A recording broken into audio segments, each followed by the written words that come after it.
আল্লাহ বলেন ওয়াজিআ ইয়াউমাইযিন বিজাহান্নাম ইয়াউমাইযিন ইয়াতাযাক্কারুল ইনসানু ওয়া আন্না লাহুয যিকরা। এটা পবিত্র কোরআনের 89 নম্বর সূরা সূরাতুল ফজর 23 নম্বর আয়াত।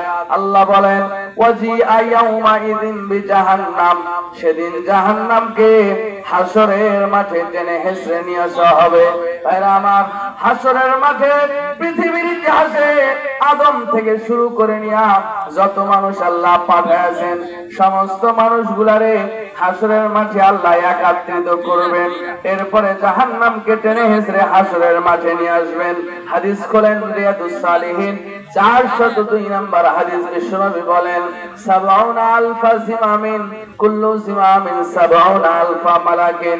কিয়ামতের দিন মহান আল্লাহ জাহান্নামের গলার মধ্যে ৭০,০০০ লাগাম লাগায়া ফেরেশতার দ্বারা টেনে হেঁচড়ে হাসরে জাহান্নামকে উপস্থিত করবেন।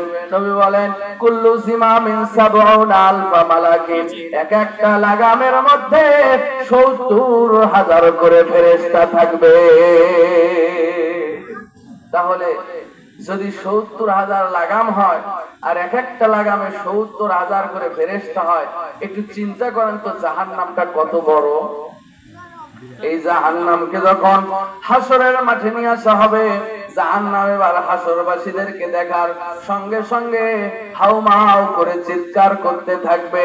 আল্লাহরে বলবে মাবুদ তুমি না বলেছো মানুষ আমার খাবার, মানুষ খেয়ে আমি আমার পেট ভরাতে চাই। আল্লাহ ফেরেশতাদের বলো তারা যেন আমার রশিটা ছেড়ে দেয়, আমার লাগামগুলো যেন ছেড়ে দেয়।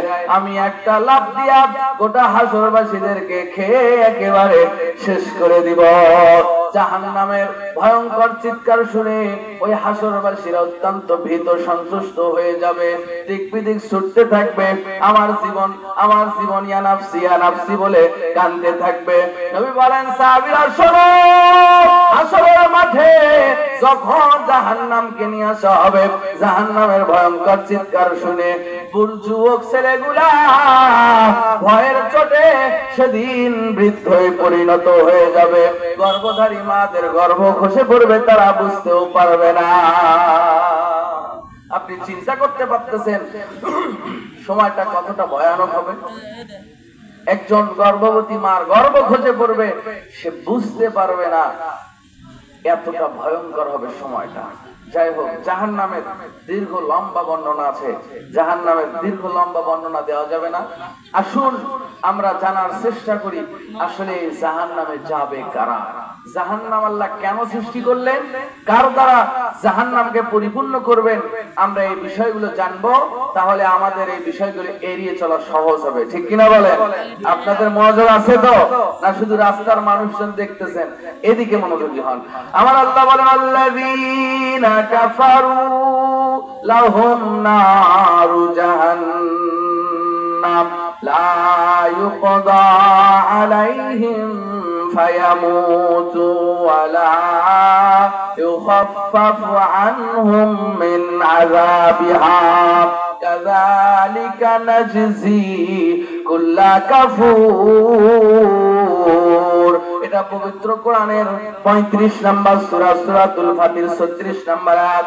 আল্লাহ বলে পৃথিবীর মানুষেরা শোনো, আমি আল্লাহ জাহান্নাম কাদের জন্য সৃষ্টি করলাম, কারা জাহান্নামে যাবে বর্ণনা শোনো। আল্লাহ বলেন ওয়াল্লাযীনা কাফারু লাহুম নারু জাহান্নাম, যারা কাফের, যারা আল্লাহর সাথে কুফরি করেছে গো, আল্লাহ বলেন আল্লাযীনা কাফারু লাহুম নারু জাহান্নাম, কাফেরদের জন্যই আল্লাহ রেডি করে রাখছে জাহান্নাম। লা ইউকদা আলাইহিম ফায়ামুতু ওয়া লা ইউখাফফাফু আনহুম মিন আযাবিহা, কাফের বেঈমানদেরকে জাহান্নামে ঢুকানোর পর আল্লাহ বলেন লা ইউকদা আলাইহিম ফায়ামুতু, জাহান্নামের শাস্তির পর শাস্তি ভোগ করতে থাকবে। জাহান্নামের মধ্যে তাদের জন্য মৃত্যুর কোনো ফয়সালা ফয়সালা নাই। ওয়ালা ইউখাফফাফু আনহুম মিন আযাবিহা, জাহান্নামের শাস্তি থেকে কোন শাস্তি তাদের জন্য কমানো হবে না। কাযালিকা নাজজি কুল্লা কাফুর, আল্লাহ বলেন এটাই তো অকৃতজ্ঞ কাফেরের জন্য পূর্ণ প্রতিফল। তাহলে যারা কাফের, যারা কুফরি করে আল্লাহর সাথে, এক কথায় সহজ করে যদি বলি, যারা আল্লাহকে মানে না, দিন ধর্ম মানে না, সালাত বোঝে না, কাফের যারা, তারাই যাবে জাহান্নামে। সুতরাং আপনারা বেনামাজি হয়ে মরতে চান? বেনামাজি হয়ে কবরে গেলে তার ভয়াবহতা কতটা বেশি আমি একটু সামনে যাই, চিন্তা করে দেখেন। আল্লাহ পাক নিজেই ঘোষণা দিচ্ছেন, যারা কাফের, যারা কুফরি করে তাদেরকে আল্লাহ জাহান্নামে ঢুকাবেন। আমার আল্লাহ বলেন, ইন্নাহু মাইয়াতি রাব্বাহু মুজরিমা ফা ইন্না লাহু জাহান্নামা লা ইয়ামুতু ফিহা ওয়া লা ইয়াহইয়া। আল্লাহ বলে, বান্দারা শোনো, ইন্নাহু মাইয়াতি রাব্বাহু মুজরিমান, যারা মুজরিম অবস্থায়, অপরাধী অবস্থায়, পাপী অবস্থায় আমি আল্লাহর কাছে আসবে। বান্দা বান্দিরা যারা পাপ নিয়া, যারা অপরাধী হয়ে আমি আল্লাহর সঙ্গে সাক্ষাৎ করবে, ফাইন্না লাহু জাহান্নাম, আমি আল্লাহ তাদের জন্য রেডি করছি জাহান্নাম, লা ইয়ামুতু ফিহা ওয়া লা ইয়াহইয়া, জাহান্নামে তারা বাঁচবেও না, মরবেও না। তার মানে জাহান্নামের শাস্তির পর শাস্তি ভোগ করতে থাকবে। বাবারা আমার, এটা পবিত্র কোরআনের 20 নম্বর সূরা, সূরাতুত তাহা 74 নম্বর আয়াত খুলবেন। আল্লাহ বলে, জাহান্নামের মধ্যে শাস্তির পর শাস্তি তাদেরকে দেওয়া হবে। জাহান্নামের আগুনে শরীরের চামড়াগুলো পুড়ে একেবারে গলে যাবে, চামড়াগুলো খসে খসে পড়বে। ভাইরা আমার, কষ্টের পর কষ্ট ভোগ করতে থাকবে। ওই যে শরীরের চামড়া পুড়ে গলে গলে পড়ার পর আল্লাহ আবার পুনরায় নতুন চামড়া পরিধান করে দিবেন, আবার আগুনে পোড়ানো হবে। এভাবে শাস্তি চলতে থাকবে, মৃত্যুর কোনো ফয়সালা নাই। শাস্তির পর শাস্তি জাহান্নামের মধ্যে তারা ভোগ করতে থাকবে। নবী বলেন, সাহাবীরা শোনো, জাহান্নামের শাস্তি এতটাই ভয়ঙ্কর হবে রে, জাহান্নামের মধ্যে যারা ঢুকবে অপলক অহদরে জাহান্নামের গর্তের মধ্যে, তারা লাভার মধ্যে আগুন, ওই যে লোহাকে আগুনে জাল করতে করতে লোহাকে গলালে যেমন লাভা তৈরি হয়, এরকম আগুনের লাভার মধ্যে জাহান্নামবাসীরা হাবুডুবু খাইতে থাকবে। মৃত্যুর কোনো ফয়সালা নাই, কষ্টের পর কষ্ট। নবী বলেন, জাহান্নামবাসীরা তৃষ্ণার্ত হবে, ক্ষুধার্ত হবে, ক্ষুধার জ্বালায়, তৃষ্ণার জ্বালায় ডাকতে থাকবে জাহান্নামের গেটের ফেরেশতাদেরকে, ফেরেশতারা রে, আমাদের জন্য একটু পানির ব্যবস্থা করে দাও, একটু খাবারের ব্যবস্থা করে দাও। ক্ষুধার জ্বালায়, তৃষ্ণায় কলিজা ফেটে যায়। আল্লাহ পাক পবিত্র কোরআনের ৭৮ নম্বর সূরা, সূরাতুন নাবা ২৪ এবং ২৫ নম্বর আয়াতে ঘোষণা দেন। আল্লাহ বলেন, লা ইয়াযুকুনা ফিহা বারদাও ওয়ালা শারাবা ইল্লা হামিমা ওয়া গাসসাকা। আল্লাহ বলেন, লা ইয়াযুকুনা ফিহা বারদাও ওয়ালা শারাবা, তাদের জন্য ওই জাহান্নামের মধ্যে কোনো ঠান্ডা পানি নাই, তাদের জন্য কোনো ঠান্ডা পানির ব্যবস্থা নাই, তাদের জন্য কোনো খাদ্যের ব্যবস্থা নাই, একমাত্র গরম ফুটান্ত পানি আর রক্ত পুজ ছাড়া। জাহান্নামীদের শরীর থেকে ওই যে আগুনে পুড়ে শরীরের চামড়াগুলো, মাংসগুলো গলে গলে পড়বে। ক্ষুধার জ্বালায় এই খাবারগুলো মানুষ গ্রহণ করবে খাদ্য হিসাবে। নবী বলেন, সাহাবীরা শোনো, এই রক্ত পুষগুলা যখন খাইতে থাকবে রে, গলার মধ্যে কেমন ভাবে আটকে যাবে। আল্লাহ বলেন, ইন্না শাজারাতা যাক্কুম তাআমুল লিল আফিম, নিশ্চয়ই যাক্কুম একটা জাহান্নামী ফল, এটা অপরাধী জাহান্নামীদেরকে পান করানো হবে।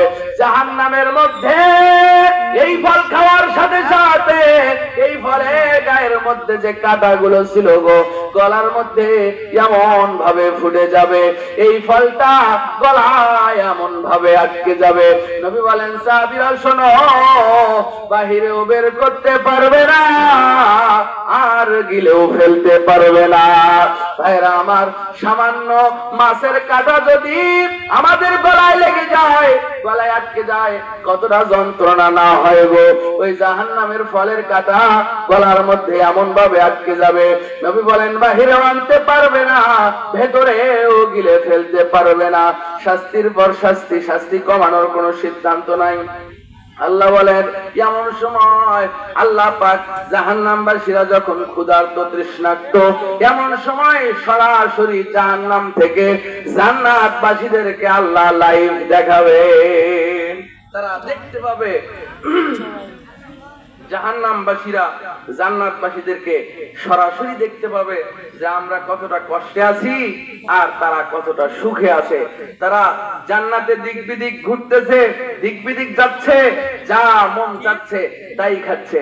এমন সময় আল্লাহ বলেন পবিত্র কোরআনের 7 নম্বর সূরা সূরাতুল আরাফ 50 নম্বর আয়াত, আমার আল্লাহ বলেন ওয়ানাদা আসহাবুন নারি আসহাবাল জান্নাহ আন আফিদু আলাইনা মিনাল মাই আও মিম্মা রাযাকাকুমুল্লাহ ক্বালু ইন্নাল্লাহা হাররামাহুমা আলাল কাফিরিন। ভাইরা আমার, এমন সময় জাহান্নামবাসীরা জান্নাতবাসীদেরকে সরাসরি লাইভ দেখতে পাবেন। তারা দিক বিদিক ঘুরতেছে, যা মন চাচ্ছে তাই খাইতেছে।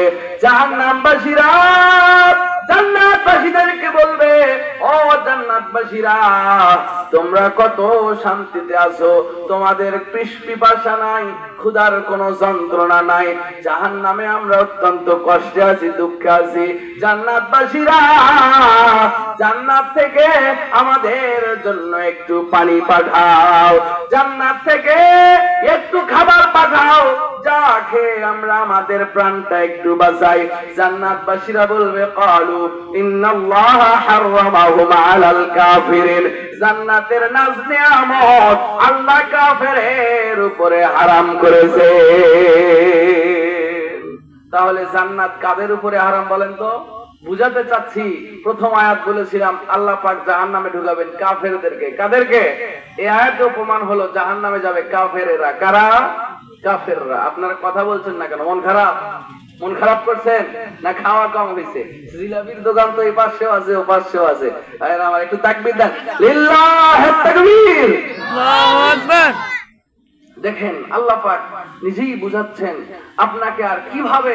আচ্ছা বলেন তো, যারা এসএসসি বা দাখিল আলিম পরীক্ষা দেয়, পরীক্ষা দেওয়ার আগেই যদি পরীক্ষায় কি কি প্রশ্ন আসবে এটা যদি জানতে পারে, পরীক্ষায় পাশ করা সহজ হয় না কঠিন হয়? জোরে কোন, সহজ হয় না কঠিন হয়? আগেই প্রশ্ন জানতে পারছে, সহজ না? তো কবরে হাসরে কি কি প্রশ্ন হবে, কি কি পরীক্ষা হবে, সব প্রশ্ন আল্লাহ আগেই ফাঁস করে দিয়েছেন। এরপরেও যদি এই হতভাগা মুসলিম পাশ করতে না পারে, এর চাইতে হতভাগা আর হতে পারে?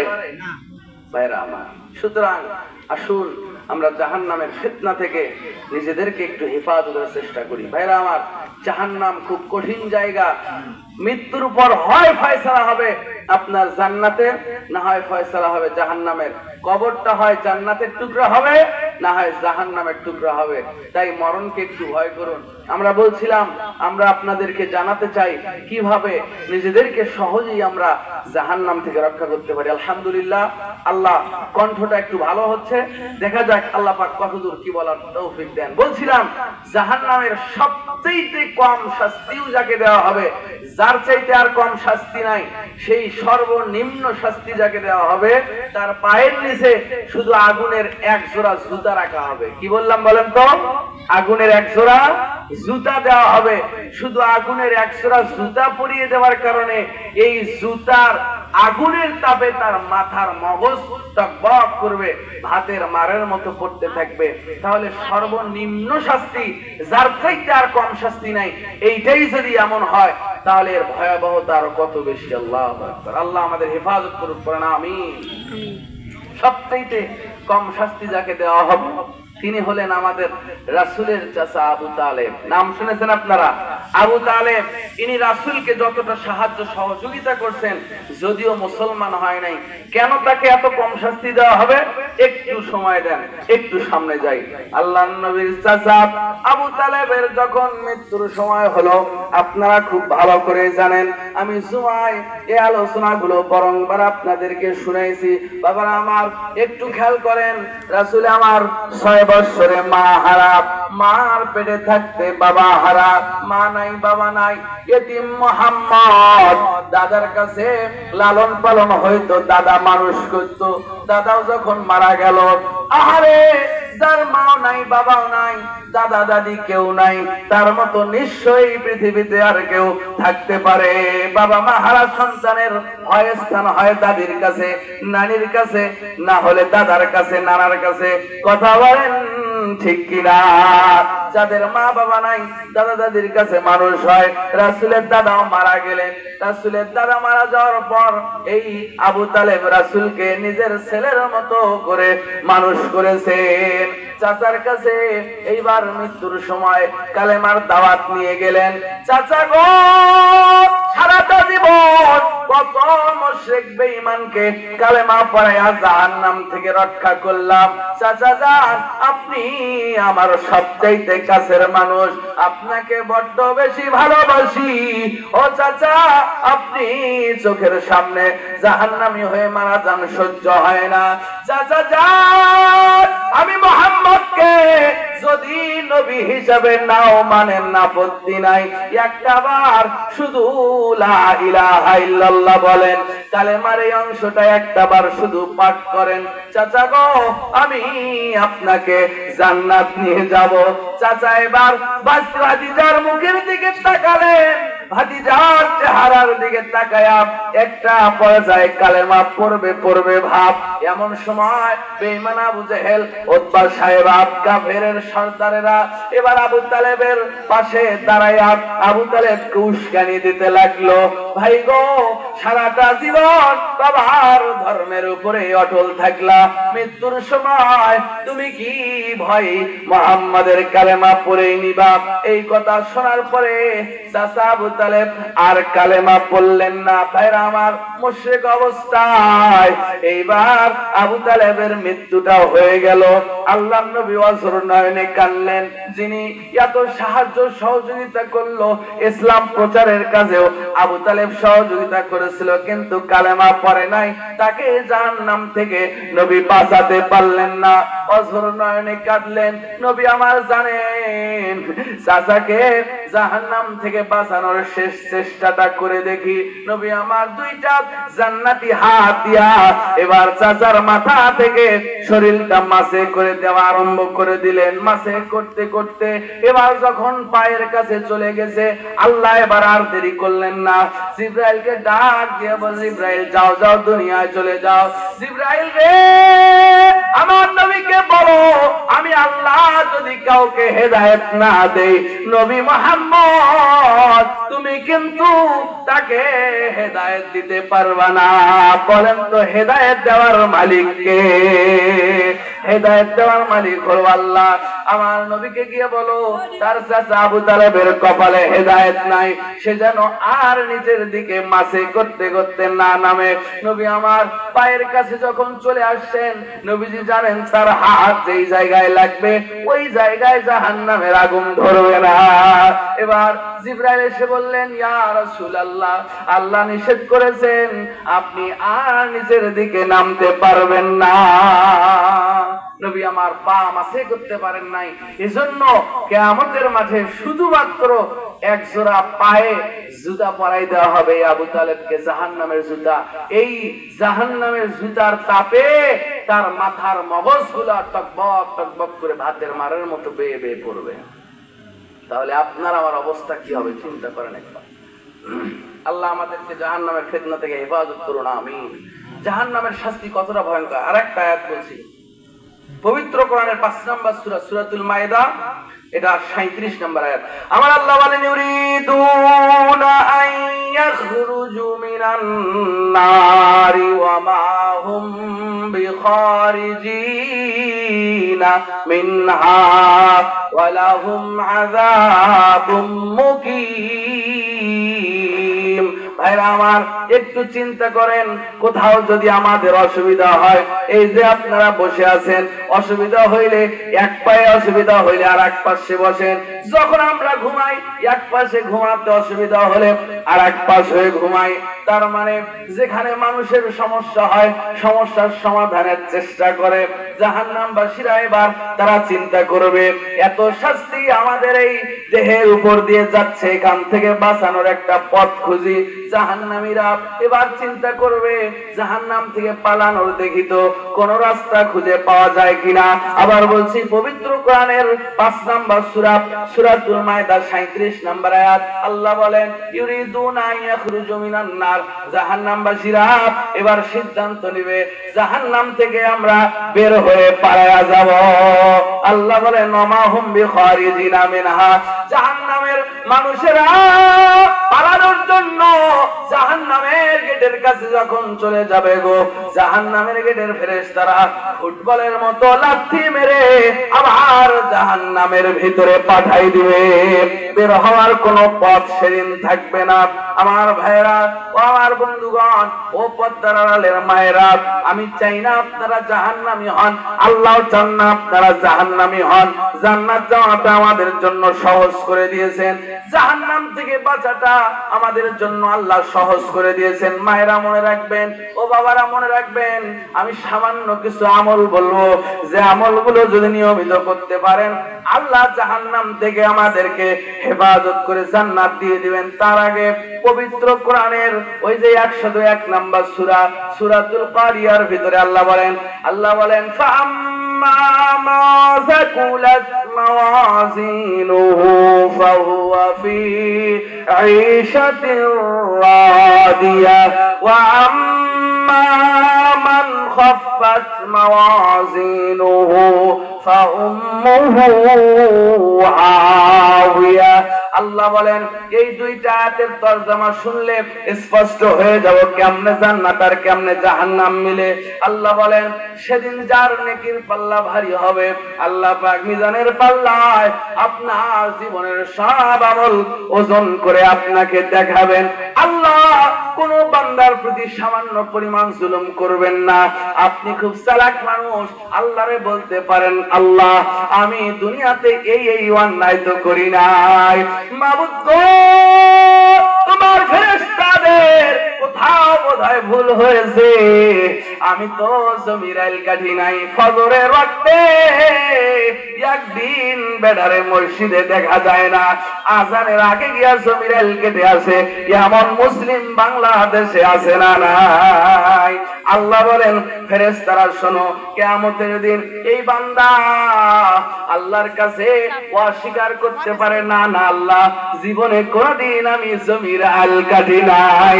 আল্লাহ বলেন, আমার আল্লাহ বলেন সেই দিন কিয়ামতের দিন আমি আল্লাহ তুমি কখন কোথায় কি করেছো, তুমি কখন কোথায় কতটুকু অন্যায় করেছো, কতটুকু পাপ করেছো আর কতটুকু নেকি অর্জন করেছো, মিজানের পাল্লায় ওজন করে দেখায়া দেব।